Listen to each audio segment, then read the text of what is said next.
Hello అందరికీ, బాగున్నారా? Bachelors కూడా ఈజీగా చేసుకునే ములక్కాడ టమాటా కర్రీ నేను చూపిస్తున్నాను.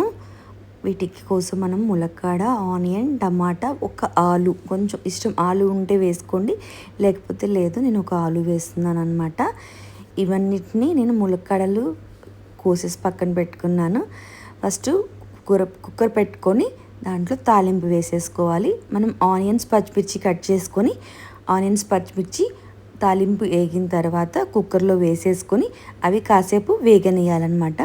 అవి కొంచెం మగ్గిన తర్వాత వాటిల్లో మనము ఉప్పు, అల్లం వెల్లుల్లి పేస్టు వేసుకోవాలి.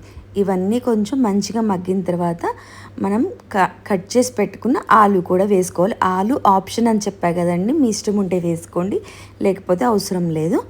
ఆలు వేయటం వల్ల ఏంటంటే కొంచెం చిక్కదనం వస్తుంది అనమాట కర్రీకి, అందుకని నేను ఆలు కూడా వేశాను.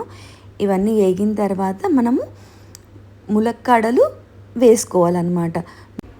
ఇట్లా ఆలుని మంచిగా వేగనియాలి. వేగిన తర్వాత మనం ఇప్పుడు ములక్కాడలు వేసేసుకోవాలి.